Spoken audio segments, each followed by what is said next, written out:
This episode is in loving memory of Emma's uncle and my baby brother, Avery Lamar Noon. There's one thing about Uncle Ave. He was going to tell a joke. He was so quick with those one-liners. I miss his laughter. Just how, see, I'm getting emotional, but it's okay, right? Here you go. Just the joy he brought to every room. And one of the things that I said was, even though we're over Pop-Pops and Uncle Mouse, even if it's loud, it seems like it's still quiet because he was the life of everything. So he loved deeply, and I think that is such a beautiful legacy that we'll remember. I knew I was gonna find this. I didn't think I was. I thought I was gonna be really strong. And that's okay, right? It's okay, because that's love. Welcome to Living in 3D Power, a space where questions matter, stories heal, and joy is our practice. I'm Dr. Amber Sessoms, and each week I sit down with my daughter Emma to talk honestly about life, identity, and the power of wonder. This season, we're guided by a sacred invitation. What would it look like if joy was our strategy, not our reward? Here, we discover truths long buried, discern paths toward freedom, and devote ourselves to living with authenticity and love. Together, across generations, we're learning that joy is not the prize at the finish line. It's the rhythm that carries us forward. Hey, it's me, Emma. Welcome back to Living in 3D Power, and today we're going to be talking about Children's Grief Awareness Day. You want to turn that mic off, Ev? Yes. If you are listening and not watching, Emma was using her karaoke mic and she upped the echo volume because she said it's a special episode, so she wanted to do a little something different for the intro. But as she said, this episode is about Children's Grief Awareness Day, which is every year the third Thursday of November, the week before Thanksgiving. In particular, that's really important, Emma, because a lot of people, a lot of families really struggle with their grief around this time of year. Holiday season really makes it feel really real that someone that you loved is no longer here, because that's the time for togetherness. So they do this in honor of children and how we as adults can support children like you. And this is especially important because we are in the midst of our grief right now. And I thought it would be really important to just briefly talk through some of the ways that we are honoring Uncle Avery, your uncle, my brother, and how people that are listening. My baby brother. Yeah, my baby brother died at 36 on October 28th of this year. So this is why you haven't seen us for a couple weeks, because we've been just navigating and processing and just giving ourselves time to just navigate. With it. Yeah, deal with the trauma, the suddenness of it all. So I thought it would be good. What I did, Emma, the other day, I told you I talked to Alexa Leibelsberg as the Outreach and Education Coordinator for Highmark Caring Place. And I talked to her because I say a lot of people don't know about the Highmark Caring Place. And as a school psychologist, right, but it's for people just like you. So it's a center. They started in Pittsburgh, I want to say in the 90s, 96. And they started supporting grieving children.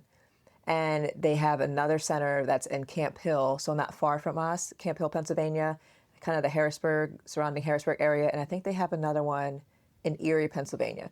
So it's really a place that you can go for a couple weeks and you have time with other families that are navigating loss as well. So you have separate time with people like you that are experiencing loss. So you can have that time together to just talk through what you're feeling, or you don't even have to talk. You could just be there and listen. And sometimes that helps. And what I'm finding is it's helpful, even though it makes me sad, what I've been saying. I talked to my dad about this the other day, like this club that we're in. I don't want to be a part of this club, that I'm in the club of losing my baby brother. And the thing is that there's so many other people that are in this quote unquote club. And what that does, it makes me feel less alone. Because it's a very lonely feeling when you're navigating this and you're trying to live a quote unquote normal life. and our lives are just kind of never going to be the same again. So how does that impact you when you're thinking about school and trying to live this quote unquote normal existence, and how do you navigate that at school? Sometimes I don't want to go to school. Sometimes I lay my head down, but then she's like, Emma, put your head up. And I'm like, ugh. But like the only times like I'm happy is at lunch and recess, because the other times I can't talk to people. You just can't talk just about general things. Yeah, you just want to kind of be with your friends and just socialize. I think that's really important too. And I think also when it happened in that first week, leading into the second week when we had the funeral, what is something that you did for yourself so that you could cope and get support at school? I went to my counselor. And what did she help you with? She helped me talk more about it, because I was just like keeping it all inside in myself, and I wanted to talk about it, but you're like the only one I could talk about it to. Why did you feel that I was the only one? Because you're related to him. Oh, so you mean only one that could talk that would understand? Yeah. So why didn't you, so at school it felt you didn't have me to talk through it with, and during the day you needed someone else to talk to? Now how did she help you? She gave me a squishy named Bob. Bob? I named him Bob because it was like a squishy and it had like lumps on it. And then it was like, there's like this place where it had like a circle around it, and then it had like a couple lumps in the middle. So I just drew eyes on it and I named him Bob. He's my baby. And what did your squishy help you do? It helped me calm down when I was like stressed or anxious in class. So you used that during school? She gave you that during school? I think that's really important. I think, and that was encouraging to me, is that you sought her out. Like I remember I sent them, your teacher and the counselor, an email, but you really sought her out yourself and saying, I need to go and talk to the counselor. And I think that's really important that you gave yourself permission to do that, because like you said, you were holding it in, and what happens when you hold things in like that? It eats you. It does. It eats you up inside. Yeah. And that's not good. That can turn to anger, irritability, but also anger and irritability are a normal part of the grieving process as well. Irritability. Like you're just annoyed, like you're just short with people, just like, ugh. What's that face for? When I'm like upset about stuff, I get short with people, and I accidentally be mean to them when I'm not trying to be. Yeah, and that can happen, particularly during grief. So some people will ask me, and I have a friend that's checking on me every day, which I really appreciate. A lot of friends will check on me every day. But this one friend in particular, she is like consistently checking in every day. And I think one day I said, I'm feeling everything and nothing at the same time, if that makes sense. And she was like, it does make sense.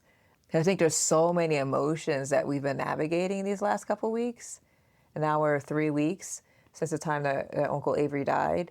And you go through anger, you go through guilt, you go through a swirl of emotions. And it's not just one emotion a day. It could be multiple emotions that you're even feeling at one time. It's like I'm blank. Say that again? It's like I'm blank. You're blank. And that might be another way you're describing maybe numbness, like you're not feeling anything. Or sometimes our bodies or our minds will just be like, you know what, I can't focus on it right now because I'm so overwhelmed, or I don't want to feel sad anymore. So you might distract yourself by doing something else. Do you find yourself doing some of that too? No? I'm just blank. So explain that more then. Like in the morning, on the bus, I'm talking to my friends and I'm happy. But then when I walk into school, when I walk into my classroom, I'm like blank. And then throughout like reading, we have ELA in the morning. And then we have our special, I'm still blank. And then lunch and recess comes and I'm like happy. And then like math, I'm like kind of smiling, but like blank, but not that much. I'm usually blank. and then like the rest of the day I'm blank until I get on the bus. So it sounds like when you're saying blank, you might just be describing like a feeling you're not feeling happy.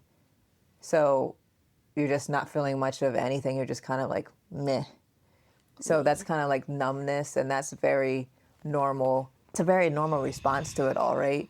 And something that you said earlier, which I think is really important, is that you said when we go over Pop-Up Eddie, so my dad, or Uncle Mel's, which is Uncle Avery's twin, that you feel what when you're over there?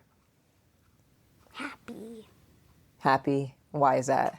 Because I'm with my family and I like hanging out with my baby cousin Coco. Yeah, she does. She makes everyone feel better, right? She's only going to be one, which I can't even believe she's going to be one on the 30th. And I share that with you about being over there. I know that first week in particular, I was over there a lot because in the midst of the grief, you have a lot of planning to do as adults to prepare for a celebration of life, so a funeral. And so there was just so much that we had to do in a short amount of time, like preparing his obituary, which is, that thing that I read at the funeral, which really captured Uncle Abe perfectly. And we wrote that together as a family. But there's so much to do, like who's singing, like who's reading, like all the things, who's doing the eulogy. But being over there, what I realized is when I came home, I didn't feel as connected to him. And so I really longed to be over there. I think also because we were all in a shared experience. So I could be with them during the day while you were at school. Whenever you say, like, Papa Buddy, I'm like, can we go over there? Can we go? Yeah. Can we go? It definitely helps. And this is something we talked about. I think I talked about this. Yeah, we talked about this with Rita, my forever mentor, Rita. Grieving or honoring your loved one in community is so important. And what I've been reflecting on these last couple weeks in light of Avery's death is that we have been talking about grief and honoring our ancestors. And I didn't really understand why completely, but I was talking about grief in even a broader sense of not just someone dying, but just maybe you're grieving a relationship that's no longer the relationship you wanted, or just maybe some choices in your life didn't turn out the way you wanted, or maybe some traumas people have gone through. But now it's really hitting home where I'm like, ooh, we're like really in the throes of grief. And I think there was purpose and preparation. God was preparing us for this moment because we had been talking so openly about it. And you know what? A lot of families don't talk to kids about grief. They think it's taboo. They think you're too young to understand it. But when I talked to Lexi from the Caring Place, what she reminded me of is that even Coco is feeling it, right? Even so, when you go to the Caring Place and you work through grief as a family and in community with other people that are grieving, they have groups for different age groups. They have groups for caretakers and family members. But guess what? They also bring the babies. Because Coco also experienced loss, even though she doesn't fully understand it. But from her almost 1 year old body, she feels that. And I think the other really unique factor in Coco's life is going to be that Uncle Mel is his twin. And I said Coco went over to the picture of the two of them, and she was tapping Uncle Abe's picture and saying Dada. And so there's always going to be a connection there. But I think it's really important for us, and what can we do to help her to remember and honor Uncle Abe? And I think that's why the Caring Place. Coco. Yeah. She always does this like face. The scrunchy nose. Like, it's the cutest thing. Or when she's playing, she's like. Yeah. It does. It brings a lot of joy. So babies are just, pure joy. So yeah, I think those are some things that I'm thinking about. And as I navigate this road and giving myself permission to grieve. And another thing I want to let families know is that grieving in front of your child is really, really healthy. And you've seen me do that. I think most recently even at church, because they sideblinded me at church. And I was still breathing through. It probably would have been worse if you hadn't been there. Because I was still thinking you got to hold together a little bit for Emma. But it was so sweet because you need to hold. I know, you're right. So that was what I was telling myself because I'm your mom. But the sweet part was you were just rubbing my back. because the choir sang Total Praise, and that's the song Grandma Kia and her sisters sang at Uncle Avery's funeral. So it just kind of caught me off guard. You're like, they better not play Total. As soon as they hit the keyboard, I was like, oh no.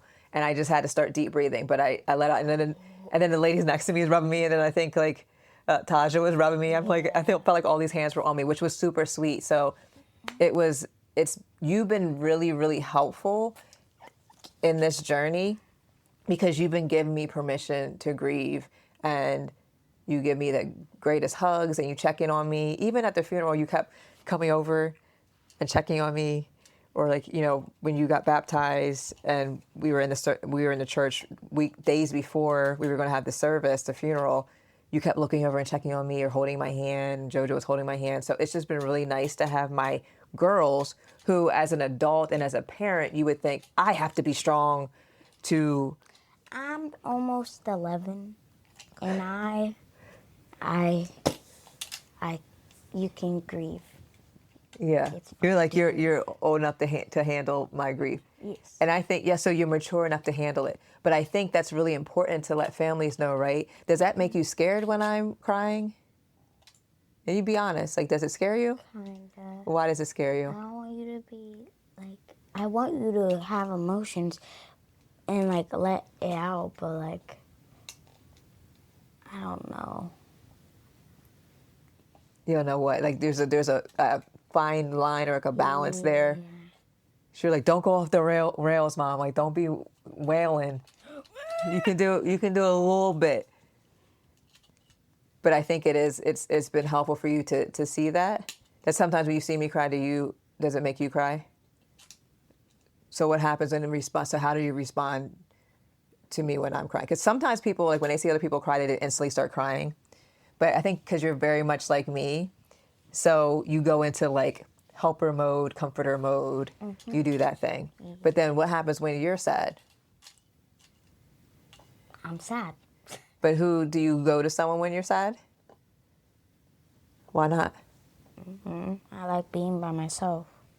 You like being by yourself? So when you're sad, like, you don't come to me and tell me or Daddy? I do tell you guys, but usually when I'm sad, I like try to calm myself down, but if it's not working, then I go to you guys. So what do you usually do to calm yourself down first?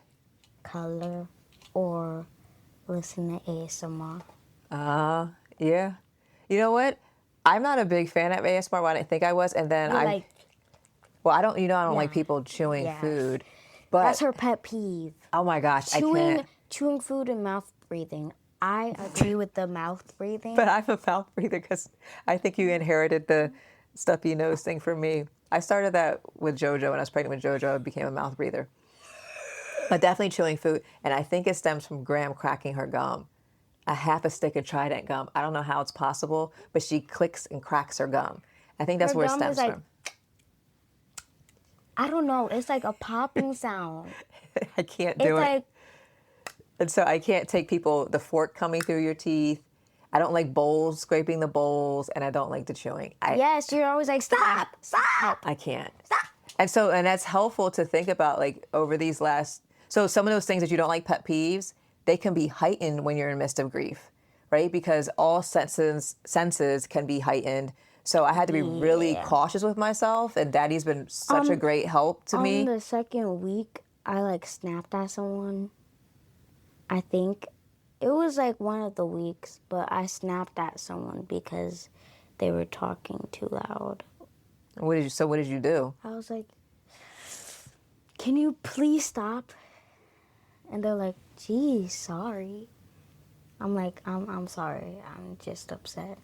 And that happens, right? So at least you recognized it, and y'all could have an exchange to understand that. And I think it helps, because I remember I asked you, did you tell your friends? And I think you told a few. And I remember asking Maya if she told her friends, and at that point she didn't, and she only told her one friend because her one friend actually noticed something. And so I think what happens with some people, they try to go on like their lives are just normal, and it's never going to be the same again. So us trying to navigate. And I think too, sometimes it can be helpful. So joy and grief can coexist. Like there can be tension and both can coexist, which is why I really love Children's Grief Awareness Day and the Caring Place, because this year's theme is holding on to hope. And, you know, again, talking about joy in this season, I think hope can go hand in hand with joy. And what they have you do and what we printed out, y'all, and we'll put all this in the show notes, is they have a placard, and the title is the theme of the Children's Grief Awareness Day, Holding On to Hope. And what they're asking you to do is, what do they ask you to do, Emma, on the back there? What was the prompt? Why don't you read it? Oh, you want me to read it? Fine, So, I'll read okay. it. You don't have to read the whole thing, but just kind of give them the gist of what it's asking us. Holding on to hope for grieving children. Let's send a global message of support to those who are grieving. Here's how you can hold on to hope. 1. Add your message on the front of this Placard. placard. It's spelled weird. I know. Right either. I'm holding on to hope for a name / grieving children everywhere.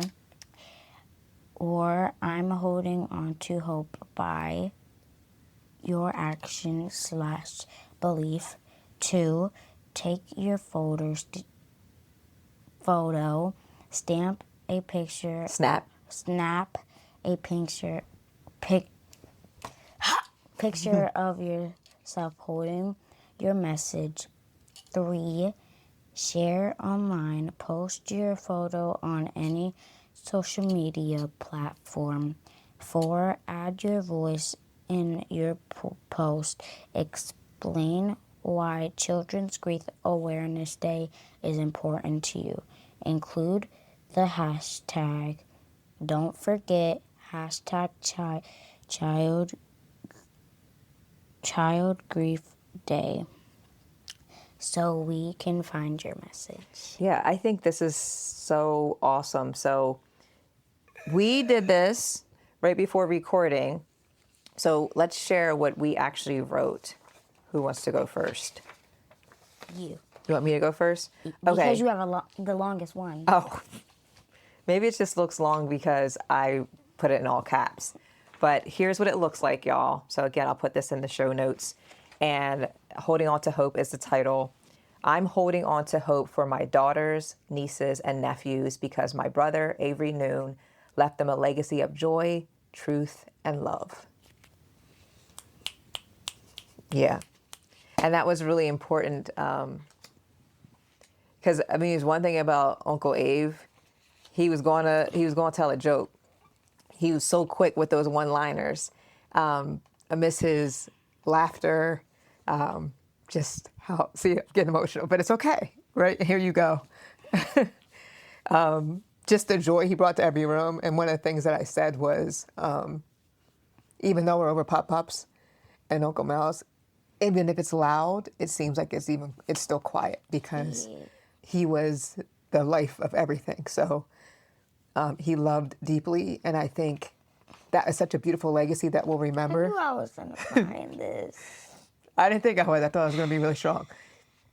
And that's okay, right? It's okay because that's love.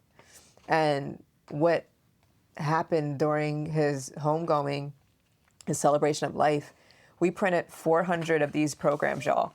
I mean, beautiful, beautiful programs. I remember we gave the 2-page obituary to the pastor, and he goes, "Oh, it won't be this big." And I said, oh, it's going to be bigger. It's going to be like an 8-page color spread. And Dr. Brandon Carter of Hooper's Funeral Home did an amazing job. And what I appreciate about him is that he asked for the obituary.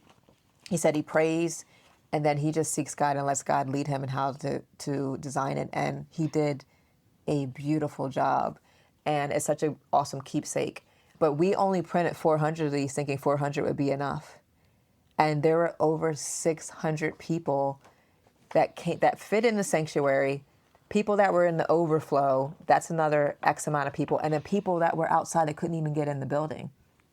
And then another 250 watched live. And now the live stream is over 3,000 views. So Coco. I know, I'm in Coco. So y'all, she's just looking at the program because in there we have collages of pictures, which is really important because the one thing I would encourage y'all to do is take pictures of your life, because these are some of the things, big pictures and videos. Have your voice, your laughter, all that thing present, because these are the things that we hold on to as a family that are so important. Grandma Kia was just talking about, she's so grateful that she had the video done for their wedding, because he's giving testimonials on there and you can see him dancing and moving, because he was always dancing.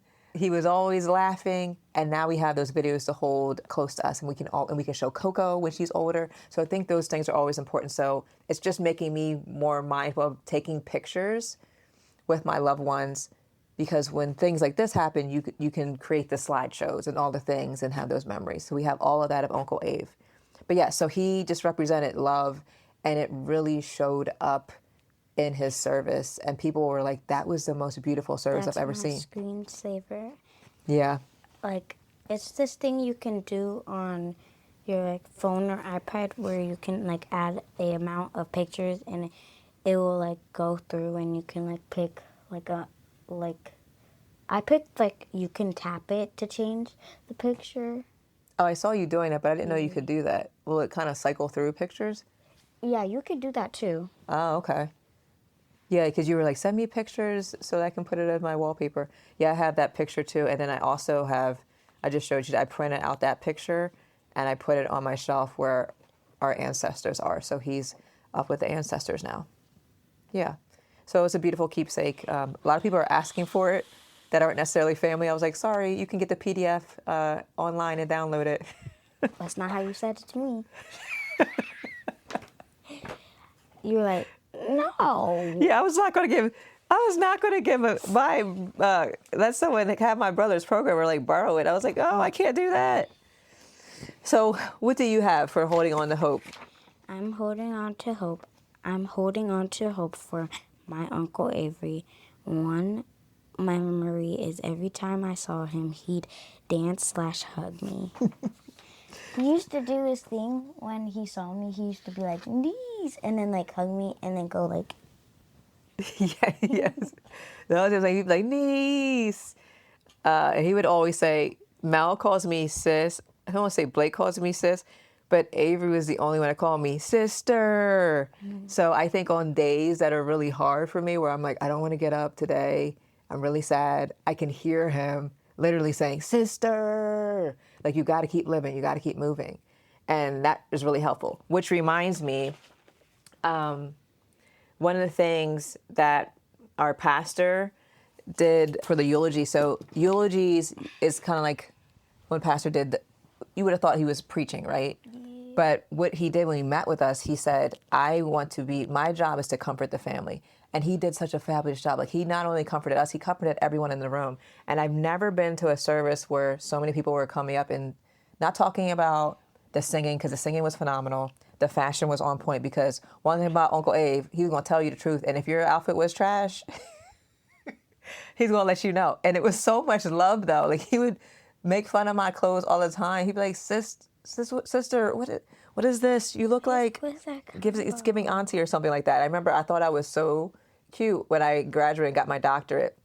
And it was like Christmas time. And I had on this Banana Republic dress, maxi dress. I know, I love Banana Republic. Banana Republic. And I come in the house, and he's like, and I have the picture where he's making fun of me. At one level, he's like, it's my sister, the doctor. And he's like making this face, but he was like, you look like Professor someone from Harry Potter, like one of the professors in Harry Potter. He said I looked like her. And I was like, dang, I really like this outfit. He'd be like, what is this? Or like when I had, sometimes I wear the gold chain with my cell phone. Him and Mel would make fun of me about that. Like, it's giving auntie. I'm like, I'm an auntie. Like, what y'all want me to do? But I digress. So when Pastor Trey gave the eulogy, I'm trying to think where I was going with this, because another thing, y'all, who people have experienced grief, you can get something called brain fog. So your brain's kind of fuzzy. Like you can't really think clearly. So I'm experiencing some of that sometimes. Every day. Every day? You feel like that every day? Yeah, and that's normal. I'm like, what? And you got to give yourself I've been grace. messing up my like my words. When you write them? Like when I say them. Oh.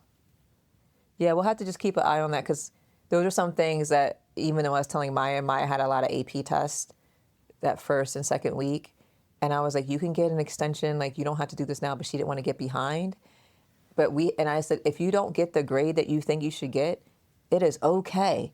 Because right now we're in this acute stress, acute grief, and we can't be acute. It means like, it's just I know. It's a shape that is really tiny. Oh, okay. It's a shape that is smaller than 90 degrees. Oh, like a cute triangle, or like a angle. Yeah. Yes. So yeah, it's just like something like we're just in the midst of it right now. So it's okay if you're losing focus, and just the people around you. So your teachers, which is why I emailed your teacher and counselor so that they would understand that, and they could. And then also I don't think my other teachers know. No, your teacher emailed all of them. Are you saying because they're not giving you grace? And maybe that's something like we have to advocate. We can circle back to talk about that too. But also giving yourself grace. So I know I was saying to my friend Hattie, I just feel like I have to make meaning out of this. Like there has to be purpose in it. And I'm not one of those people. There's some people that are like, oh, well, God took your brother and like he's going to get the glory. I don't believe that. I believe that God is good. God only wants good, and God is also grieving with us. But one of the things that Pastor Trey said in his sermon, he was like, the enemy comes to steal, kill, and destroy. And the enemy, the devil, like is about our destruction, trying to get us off of our path and off of our purpose, which is aligned with God. So what I'm choosing to focus on. The first week I was mad. And that's okay. And I told one of Abe's friends, you can be mad at God. And he was like, I've never heard anyone tell me that. I said, God is a big God. He can handle all of our emotions. And guess what? God already knows what we're feeling. It's just he wants us to speak it. And once we can name it what we're feeling, then we can do the healing process. But if we just keep it hidden or act like we're fine, we're lying to ourselves. Is that speaking with you right now? Because you haven't named that? You're naming it now, though. Yeah, and that's okay to be angry. And you could be like, oh, I'm done with my anger. I'm on to sadness, or I'm on to joy. And you could come back to anger, and that's okay. All of it is okay as long as you're naming it. Do you guys like my hair? Look, she's deflecting, distracted.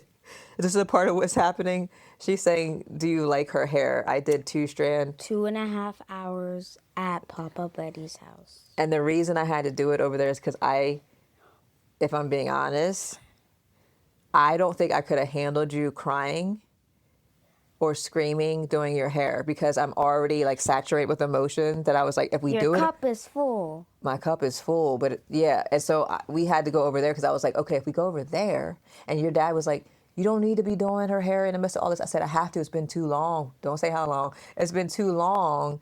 So I had to do her hair, but that was my way. It was not. It was. Her hair was not stinky. I would have noticed that because I have a sensitive nose. At any rate, so we went over there, and that was a way that I was able to still get something done, and it motivated me, because I also wasn't motivated to do it, but it motivated me to do something. And another thing, the only time I cried-ish is when you were washing my hair. And your neck my was neck hurting. was hurting. Yeah, because we had to wash it. And I should have just had you get in the shower and pop-ups, and that probably would have helped, but we should have brought a change of clothes. But we made it work. 2.5 hours. Even though my neck ached. Yeah. But it's cute. It is. And we'll keep that in for like a week or so. 2 weeks. Okay. And then you'll take it out and you'll have nice curls. So perfect for Thanksgiving. Okay. So what I want to just read is, so Pastor Trey's eulogy. I just want to read this snippet. So I literally transcribed his sermon.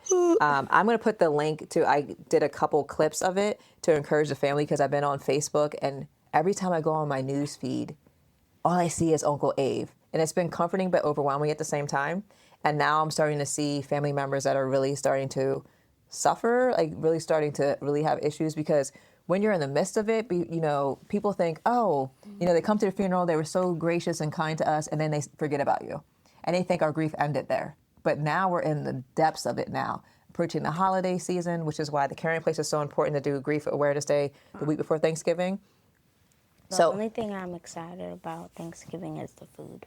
Yeah, and Maya's going to make, because Uncle Abe endorsed her sweet potatoes, and he was a stickler. If he didn't like your food, he was going to tell. Yams. Well, they're not. Yeah, he called them them yams. yams. Black people call them yams for sure, but they're really sweet potatoes. But if he didn't like your food, he's going to let you know. But if he did, he'd be like, niece, I'm going to need you to make the sweet potatoes for my birthday party. Yeah, so he was big on that. But I want to read just this brief snippet, because this has helped me. I think this is the one I want to read. There's so many good things that he said. Let's see if this was the one. I think it relates to abundance. So there's a couple things, but let me do this one. I need you to know, if the enemy comes to steal, comes to kill, and comes to destroy, then Jesus, who says, I came that you might have life and life abundantly. Reality is, though, our life has been interrupted. Life stopped for a moment. For this family, for some friends, everyone around us kept moving, but our world stopped. The music of joy got quiet. The rhythm of our routines was thrown off beat. Grief has a way of taking our breaths away. I can tell you something more. Grief is not proof that you've lost God's presence. It's proof that you are loved even now. Even Jesus, the Son of God, stood at the tomb of his friend Lazarus, knowing he would raise him and see him again. And he chose still to weep. He didn't rush the moment. He didn't silence the sorrow. He felt it. He sat in it. He dealt with it. Even though resurrection was around the corner, he allowed himself to feel. Family and friends, don't let anyone tell you that you don't have a right to mourn. Don't let anyone convince you that your tears are invalid, that Thanksgiving won't be different, that Christmas will just be the same. No life for you will be different from here on out, but that doesn't mean that God isn't with you and that you don't have a right to live.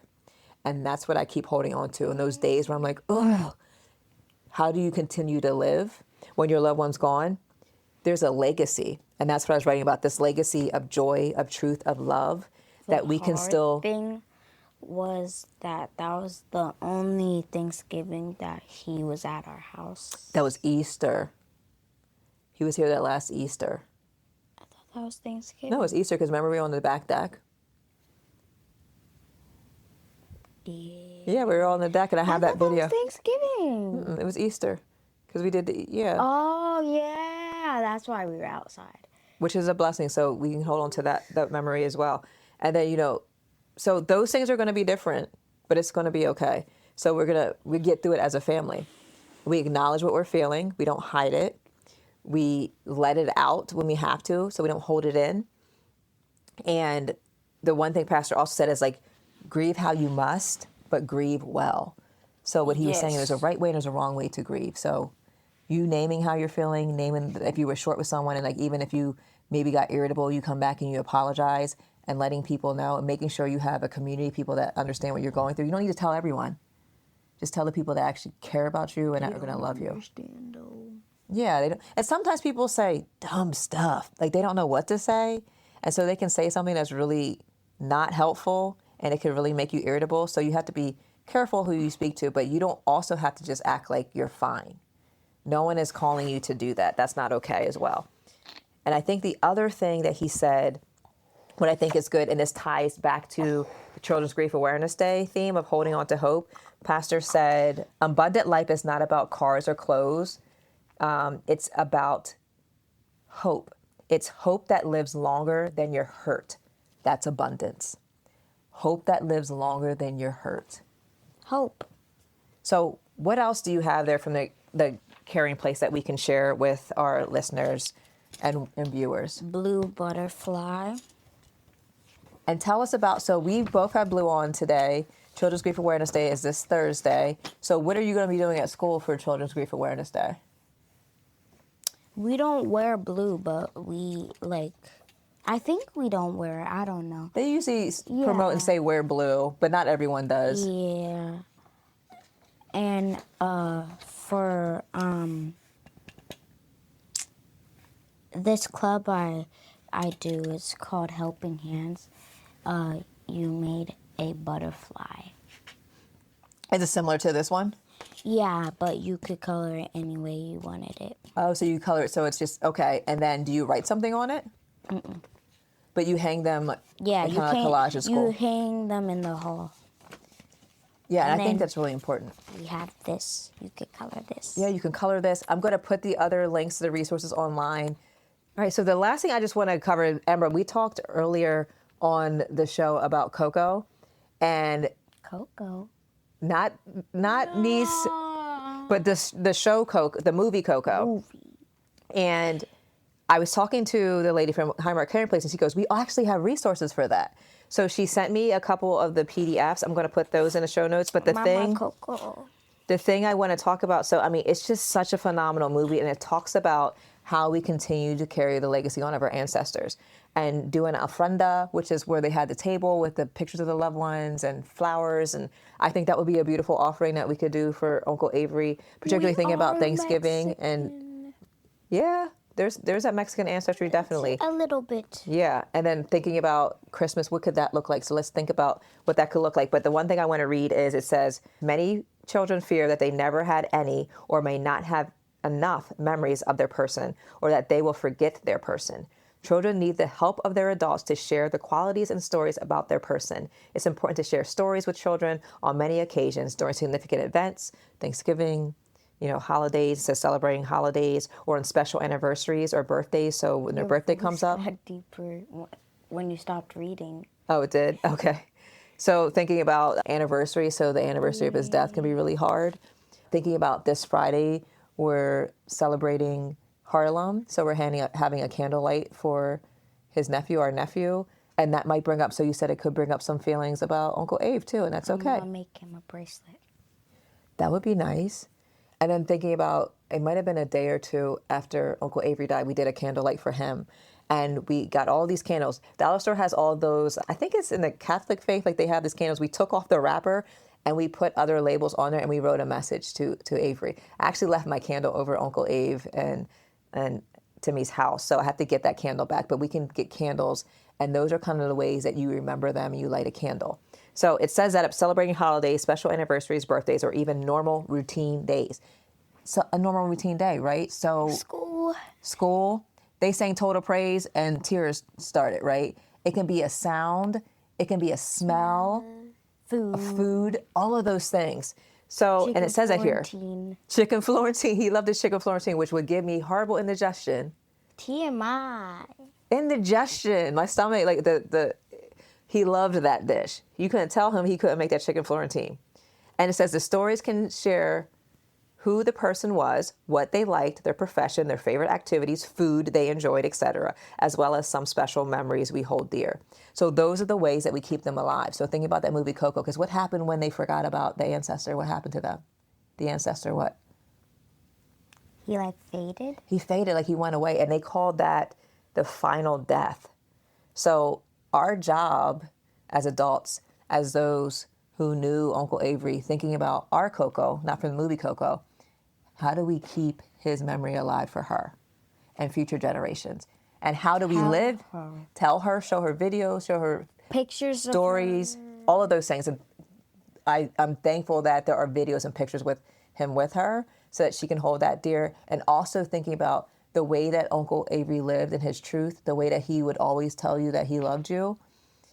How do we live that legacy out? How do we do that every day? And that carries on his legacy. So I think those are important things as we continue to navigate this journey. We do it together, and we do it in truth, and we do it in love. So I just really appreciate you sitting and talking with me. I know it was hard at some points. It's hard to go to school.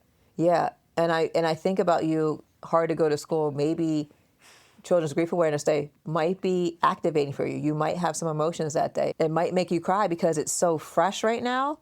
So give yourself grace in that too. And if you need to go and see Mrs. K-Laws because maybe something that they do that day might remind you of him, that's okay too. No one is expecting you to wear a mask because we can't keep it in. We got to let that out. I just appreciate you, Emma. Again, I'll say this again, just to reiterate, families, caregivers, parents, do not withhold your grief and your feelings from the children in your lives. It is healthy for them to see you navigating this in healthy ways. Always reach out for support. I'll link some resources in terms of grief awareness and all of those things. But do not neglect what you're feeling. Sit in it, as painful as it is, because you'll get through it. It's going to be a long, continuous journey, and we're in the throes of it now. So I don't know what it's going to be like on the other side of this. Yes. But we're going to get through it together. Mm-hmm. All right, so we'll see y'all next time. Thanks for praying for us and thinking about us as we've been absent, but we're coming back slowly but surely. Absent from school tomorrow. Not a chance. Bye, y'all. I'm so glad you joined me and Mommy for this episode of Living in 3D Power. I hope you like it.